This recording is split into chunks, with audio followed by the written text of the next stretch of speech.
नमस्कार दोस्तों, part one में हमने बात की थी कि क्यों आपको तुरंत टीवीएस आरटीएक्स 300 नहीं खरीदनी चाहिए। लेकिन आज पार्ट टू में हम बात करेंगे कि 2 महीने क्यों वेट करना स्मार्ट डिसीजन हो सकता है।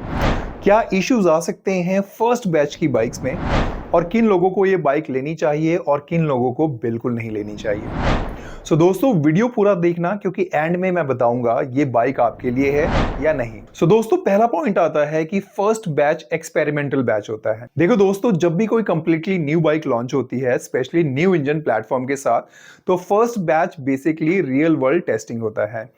आरटीएक्स 300 एक बिल्कुल नया प्लेटफॉर्म है। एक्सपेक्टेड 300 सीसी एडवेंचर सेगमेंट में डायरेक्ट कंपटीशन देने के लिए टीवीएस ने पहले भी अमेजिंग बाइक्स दी हैं, जैसे टीवीएस अपाचे आरआर 310। लेकिन याद करो दोस्तों, इनिशियल बैचेस में वाइब्रेशन और हीटिंग कंप्लेंट्स आए थे, जो लेटर अपडेट्स में वो इम्प्रूव भी हुआ था। अगर आप फर्स्ट बैच लेते हैं तो ये चांसेस हो सकते हैं जैसे कि माइनर इलेक्ट्रिकल इश्यूज हो, ईसीयू ट्यूनिंग अपडेट्स की प्रॉब्लम हो, या वाइब्रेशन रिफाइनमेंट अपडेट्स का इशू भी आ सकता है। और जितने भी सॉफ्टवेयर पहले बार में डलते हैं उसको भी बार बार वो अपडेट्स किए जाते हैं। 2 महीने वेट करोगे तो रियल यूजर्स रिव्यू सामने आ जाएंगे। दोस्तों दूसरा पॉइंट आता है price correction, hidden cost. Launch price और ऑन रोड प्राइस में डिफरेंस आता है। एक्सेसरीज जैसे कि आपका हो गया crash guard, saddle stay, top box, सब एक्स्ट्रा कॉस्ट पे पड़ते हैं। एडवेंचर बाइक है तो आपको एक्सेसरीज चाहिए ही चाहिए। वेट करोगे तो आपको ये चीजें भी मिल सकती हैं, जिसमें जैसे होता है real on road price clear हो जाएगा, डीलर डिस्काउंट शुरू हो सकता है, एक्सेसरीज बंडल भी मिल सकते हैं। दोस्तों डिफरेंट कलर कॉम्बिनेशन और डिफरेंट मॉडल भी मिल सकते हैं बेटर कंपैरिजन के लिए। दोस्तों third and one of the most important point ये है, who should not buy RTX 300। अगर आप डेली 5 से 7 किलोमीटर्स डेली कम्यूट करते हो, अगर आपको लाइट वेट बाइक चाहिए, अगर आपकी हाइट 5.5 से कम है, एंड द बेस्ट पार्ट, अगर आपकी माइलेज प्रायोरिटी है। एडवेंचर बाइक कूल लगती है पर प्रैक्टिकल यूज अलग चीज है। आरटीएक्स 300 हैवी फील दे सकती है compare to something like TVS Apache RTR 200 4V। दोस्तों नेक्स्ट पॉइंट आता है कंपटीशन प्रेशर का। मार्केट में ऑलरेडी स्ट्रॉन्ग प्लेयर्स हैं जैसे कि KTM 250 adventure, Suzuki V Strom SX, Royal Enfield Himalayan 450। अगर आरटीएक्स 300 प्राइसिंग एग्रेसिव नहीं हुई तो प्रॉब्लम हो सकती है। दोस्तों वेट करने से आपको कंपैरिजन में क्लैरिटी मिलेगी। दोस्तों नेक्स्ट पॉइंट आता है बाय नाउ और वेट। न्यू टेक ट्राई करना पसंद करते हो एंड टीवीएस के फैन हो तो ले सकते हैं, लेकिन अगर आप सेफ बायर हो तो 2 महीने वेट करना स्मार्ट मूव रहेगा। दोस्तों जैसे कि आप जानते हैं कि अक्टूबर में यानी कि दिवाली के आसपास टीवीएस ने अपने 3 मॉडल लॉन्च किए थे, जिसमें कि बेस मॉडल था, मिडिल था एंड टॉप मॉडल जिसको बीटीओ कहते हैं।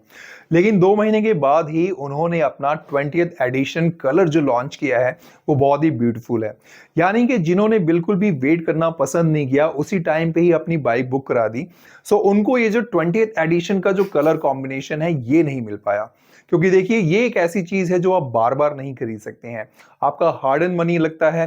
एंड ये अगर इस बाइक की बात भी की जाए तो ये 1.99 लाख जो है ये एक्स शोरूम प्राइस है। इसमें दोस्तों आपका आरटीओ एंड इंश्योरेंस भी लगेगा, एंड अगर आप कुछ एक्सेसरीज ऐड करते हैं तो उसका भी चार्ज हो जाएगा।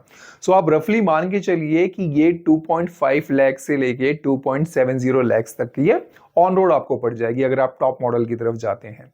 बट इसके अलावा भी अगर आपने एक टॉप मॉडल खरीद लिया एंड ये 2 महीने के बाद में इन्होंने एक नया कलर कॉम्बिनेशन जो लॉन्च किया है, जो कि बहुत ही ब्यूटीफुल कलर कॉम्बिनेशन के साथ में है, अभी भी इसमें ये चीजें नहीं पता है कि टॉप मॉडल की जो भी फीचर्स हैं वो इसमें ऐड होंगे या नहीं होंगे, क्या चीजें हैं, क्योंकि इसका प्राइस जो अभी दिखा रहा है किसी भी वेबसाइट पे अगर आप कंपेयर करेंगे टॉप मॉडल से इसका प्राइस कम है। इन सब बातों का भी ध्यान रखना होता है कि अगर एक नई बाइक लॉन्च हो रही है तो कम से कम वो शोरूम्स में अवेलेबल तो हो। आप दिल्ली एनसीआर या आसपास कहीं भी रहते हो, अपने किसी भी टीवीएस के शोरूम में कॉल करके पूछिए कि क्या मुझे टेस्ट राइड मिल सकती है इसमें किसी की भी, सो दैट मैं अपना एक माइंड बना सकूं और उसके हिसाब से मैं बाइक परचेज कर सकूं। क्योंकि देखिए एक बाइक नहीं है, एक कलर कॉम्बिनेशन नहीं है। इसमें दोस्तों कंज्यूमर को कंफ्यूज करने के लिए तीन तीन मॉडल्स बनाए हैं, जो कि पॉकेट के हिसाब से उन्होंने सोचा है कि जिसको बाइक लेनी है बट उतनी पॉकेट अलाउ नहीं करती है तो वो अपना बेस मॉडल ले सकते हैं। बट क्या होता है कि देखिए जो भी किसी की पॉकेट अलाउ करती है हमेशा उससे महंगी चीज ही उसको पसंद आती है। सो कहीं ना कहीं करके, और वैसे भी आज की डेट में कोई भी बाइक या कार खरीदना मुश्किल नहीं होता है। अगर दोस्तों आपके पास में सिर्फ 50,000 का अमाउंट भी है तो बाकी आप लोन एंड ईएमआई करा सकते हैं। बट यहाँ पे वो भी नहीं है, पहले आप इसकी बुकिंग करेंगे, 2 से 3 महीने के बाद में बाइक आएगी। फिर आपके पास अगर कोई प्रायर एक्सचेंज के लिए बाइक पड़ी है तो उसका भी एक एक्सचेंज वैल्यू लगेगा। अगर आपको उस टाइम पे नहीं पसंद आता है तो आप उस डील को कैंसिल भी कर सकते हैं। बट आपने इस डील के लिए 3 महीने वेट भी तो किया है, उसका क्या होगा? तो ये सब चीजें टीवीएस को सोचनी चाहिए और उसके अकॉर्डिंग ही ये सारी चीजें पहले से ही करके रखनी चाहिए। अगर अक्टूबर में बाइक लॉन्च हुई है, अक्टूबर नवंबर दिसंबर हम समझ सकते हैं कि बुकिंग के हिसाब से ही आप अपना प्रोडक्शन मेंटेन करेंगे। बट आज ये 5वां महीना है, 5वें महीने में भी अगर आपके पास में दिल्ली एनसीआर या आसपास की जितनी भी लोकेलिटीज है वहां पे एक बाइक भी अवेलेबल नहीं है तो ये आपको सोचने वाली बात होगी। क्योंकि देखिए ये हार्ड एंड मनी है, 2.5 लाख जो होता है एक छोटा अमाउंट नहीं होता है। इसके साथ में काफी चीजें भी सोचनी होती हैं। कभी कभी क्या होता है कि दिल्ली एनसीआर में इतना बिजी शेड्यूल होता है लोगों का कि उनके सडन प्लान्स बनते हैं कि अब हमें घूमने जाना है। उसके लिए अगर बाइक नहीं है तो वो बाइक भी परचेज करते हैं।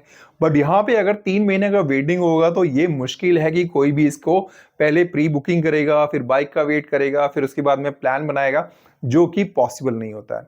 सो मैं टीवीएस को यही रिकमेंडेशन देना चाहता हूं कि आप प्री प्लानिंग चीजें कीजिए, जिससे आप कम से कम कंज्यूमर को ये सारी चीजें दिला सकें। सो दोस्तों आप भी कमेंट्स में ये सारी चीजें बता सकते हैं कि आपको भी क्या क्या चीजें टीवीएस से फील हो रही हैं, चाहे वो अपना फीडबैक के तौर पे हो या कोई सजेशंस के रूप में।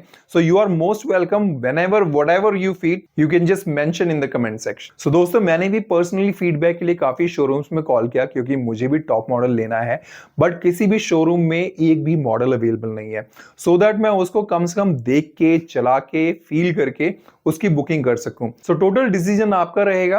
बट फिर से ये रिकमेंडेशन है टीवीएस के लिए कि आपने एक अच्छी बाइक लॉन्च करी है तो उसको पहले से सोचना चाहिए था। इतनी बड़ी टीम होती है किस चीज के लिए कि आपको जो भी चीजें हैं उस चीज के लिए पहले से वो अलाइन कर सकें। सो दोस्तों जैसा भी है बाइक वन ऑफ द अच्छी है, इसमें कोई डाउट नहीं है कि इसका जो टॉप मॉडल है वो किसी को भी देखने से पसंद आ जाएगा। बाइक चलाने के ऊपर होती है, क्योंकि देखिए बाइक काफी स्मूथ होनी चाहिए, इंजन रिफाइन होना चाहिए, ब्रेकिंग सिस्टम काफी अच्छा होना चाहिए, और इसमें अगर माइलेज वगैरह भी मिल जाए तो काफी अच्छा रहता है। बट देखिए कोई भी एडवेंचर बाइक जो लेता है वो माइलेज के लिए नहीं लेता है, अपने कंफर्ट के लिए लेता है। पहाड़ों पे इजीली चल जाए, कंफर्ट होना चाहिए, बाइक में पावर होनी चाहिए जिससे वो पहाड़ों पे इजीली चल सके। सो दोस्तों यहां तक आपने वीडियो देख लिया, इट मींस कि आपको ये वीडियो अच्छा लगा है। So I will request you to please subscribe the channel and press the bell icon to get all the notification. So यहां तक वीडियो देखने के लिए आपका बहुत बहुत धन्यवाद। मिलते हैं ऐसे किसी और अच्छी वीडियो में। So thank you so much.